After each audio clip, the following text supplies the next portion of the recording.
Hello everyone, उम्मीद है आप सभी अच्छे होंगे। और आज हम बात करने जा रहे हैं एक ग्रुप ए की जॉब के बारे में। ये परमानेंट सेंट्रल गवर्नमेंट की जॉब है। ओके। ये हमें देखने को मिल रही है सीबीएसई की तरफ से। और जैसे कि आपको पता है कि हम इस चैनल पे सारी गवर्नमेंट, प्राइवेट और सोशल सेक्टर की जॉब कवर कर रहे हैं। और इसका उद्देश्य सिर्फ इतना है कि 2024 में आपके हाथ में एक बहुत अच्छी जॉब हो, यानी कि आप फाइनेंशियली स्टेबल हो। सो आइए देखते हैं इसमें कौन कौन सी जॉब्स हैं। जॉब्स के बारे में बात करने से पहले, वैकेंसीज़ के बारे में बात करने से पहले बात करते हैं इसमें एलिजिबिलिटी के बारे में। राइट, वो ज़्यादा ज़रूरी है। तो जैसे कि आप देख सकते हैं, ये जो असिस्टेंट सेक्रेटरी एडमिनिस्ट्रेशन फील्ड में है, इसमें सभी कोई अप्लाई है। ग्रुप ए की जॉब है, ये ग्रुप ए का फील्ड है। और सभी बैचलर्स डिग्री होल्डर्स इसमें एलिजिबल हैं और जिनकी मैक्सिमम एज इसमें 35 ईयर्स दी हुई है। ओके। असिस्टेंट सेक्रेटरी एकेडमिक्स की बात करें तो इसमें इन्होंने सब्जेक्ट डिवाइड कर रखा है और इसकी क्वालिफ़िकेशन भी ज़्यादा है। पोस्ट ग्रेजुएट डिग्री, बीएड और आपका नेट स्लेट ये भी मांग रहे हैं, तो इसमें काफ़ी ज़्यादा है। अगर हम असिस्टेंट सेक्रेटरी स्किल एजुकेशन के बारे में बात करें तो इसमें आपसे पोस्ट ग्रेजुएट डिग्री मांग रहे हैं किसी भी यूनिवर्सिटी से और किसी भी सब्जेक्ट में। ये सब डिज़ायरेबल है। ये आपके पास अगर नहीं भी हो तो चलेगा। अगर आपके पास पोस्ट ग्रेजुएट डिग्री है तो आप असिस्टेंट सेक्रेटरी स्किल एजुकेशन में अप्लाई कर सकते हैं। अगर हम बात करें असिस्टेंट सेक्रेटरी ट्रेनिंग की तो इसमें भी इन्होंने काफ़ी सारी क्वालिफ़िकेशन मांगी हुई है। अकाउंट्स ऑफिसर में अगर आपके पास बैचलर डिग्री है किसी भी रिकॉग्नाइज्ड यूनिवर्सिटी से, institution with in economics, commerce, accounts, finance, business studies, cost accounting as one of the subject, तो आप इसमें अप्लाई कर सकते हैं। या फिर आपके पास पोस्ट ग्रेजुएट डिग्री हो इकोनॉमिक्स में, कॉमर्स में, अकाउंट्स में, finance, business studies, cost accounting, तो ये कॉमर्स वालों के लिए काफ़ी अच्छी जॉब हो जाती है ग्रुप ए की। या फिर आपके पास एमबीए हो और मैक्सिमम एज आपकी 35 हो तो आप इसमें अप्लाई कर सकते हैं। इंजीनियर्स के लिए भी है इसमें। अगर आपने इंजीनियरिंग कर रखी है, सिविल इंजीनियरिंग कर रखी है, तो आप अप्लाई कर सकते हैं। और जूनियर ट्रांसलेशन ऑफिसर की भी जॉब है। तो अगर आपके पास मास्टर्स डिग्री है in Hindi with English as a compulsory और इलेक्टिव सब्जेक्ट, तो भी आप इसमें अप्लाई कर सकते हैं। लगभग लगभग इसमें हर किसी के लिए आपको कुछ ना कुछ देखने को मिल रहा है। अकाउंटेंट की जॉब, ये ग्रुप सी की जॉब है।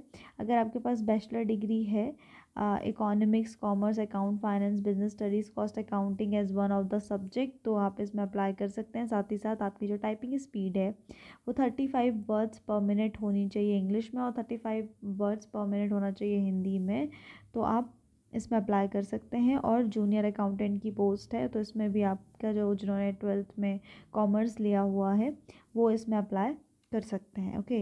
अगर एज रिलैक्सेशन की बात करें तो एससी एसटी को 5 इयर्स का, ओबीसी नॉन क्रीमी लेयर को 3 इयर्स का, और इसमें विमेन को 10 इयर्स का एज रिलैक्सेशन मिला हुआ है। अब बात करते हैं हम पोस्ट की। ओके। सो जनरल सेक्रेटरी एडमिनिस्ट्रेशन, जिसमें आप सभी लोग, मोस्ट ऑफ द लोग एलिजिबल हैं। इसमें एससी के लिए 2 पोस्ट, एसटी के लिए 1 पोस्ट, ओबीसी के लिए 4, ईडब्ल्यूएस के लिए 1 और अनरिजर्व कैटेगरी के लिए 10 पोस्ट हैं, यानी टोटल 18 पोस्ट हैं। ओके। एकेडमिक सेक्रेटरी एकेडमिक्स में, असिस्टेंट सेक्रेटरी एकेडमिक्स में 16 पोस्ट, स्किल एजुकेशन में 8 पोस्ट, असिस्टेंट ट्रेनिंग में 22, अकाउंट ऑफिसर की 3 पोस्ट हैं, जूनियर इंजीनियर की 17, जूनियर ट्रांसलेशन ऑफिसर की 7, अकाउंटेंट की 7, जूनियर अकाउंटेंट की 20 पोस्ट हैं इसमें। Okay. So this is the thing. और इन सारे सेंटर्स में आपकी कहीं पे भी पोस्टिंग हो सकती है। ऑनलाइन रजिस्ट्रेशन इसका स्टार्ट हो चुका है 12 मार्च से, जो कि 11 अप्रैल तक चलेगा, तो समय से अप्लाई कर दीजिएगा। ओके।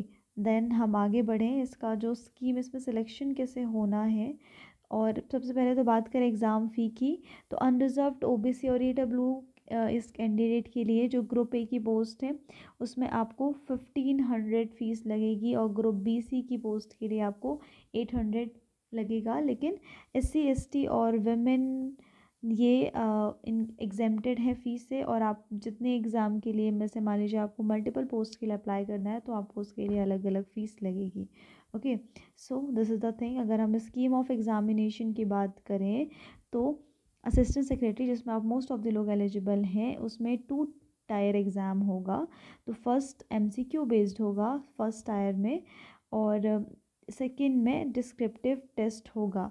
अगर हम सिलेबस की बात करें तो इसमें 6 पार्ट दिए हुए हैं एमसीक्यू बेस्ड में, जिसमें current affair, general awareness, general mental ability, reasoning, quant, data interpretation, arithmetical and numerical ability, general Hindi, comprehension, communication English, general English comprehension, communication skill और basic knowledge of computer application है। Total आप number of question देख सकते हैं, और total आपका 150 marks का 150 question होने हैं, और 300 मार्क्स का पेपर होना है, जिसके लिए आपको 2.5 घंटे का समय मिलेगा। अगर हम टीयर 2 की बात करें तो इसमें भी 4 पार्ट हैं, करेंट अफेयर्स, जनरल अवेयरनेस, और ये आपके बाकी सारे जीएस के subjects, administrative theory, administrative behaviour. अगर आप चाहते हैं सिलेबस पे अलग से डिस्कशन करना तो do let me know in comment section, मैं इस पर अलग से वीडियो बना दूँगी। Okay, constitution of India and ऐसे राइटिंग, टोटल आपका 320 का पेपर होना है 3 घंटे में। ओके, इसी तरीके से हर किसी के लिए अलग अलग सिलेबस दे रखा है। जैसे असिस्टेंट सेक्रेटरी के लिए उन्होंने ये सिलेबस दे रखा है, और इसमें फिर आपका इंटरव्यू भी होना है। ओके, सो इंटरव्यू आपका 80 मार्क्स का होना है, राइट। सबके लिए इनका अलग अलग सिलेबस है। अगर आप चाहते हैं किसी पे भी सिलेबस के लिए तो हम अलग से वीडियो बना सकते हैं उस पर, राइट। अब अगर हम आगे बात करें इसमें, तो यस, इसमें नेगेटिव मार्किंग भी है।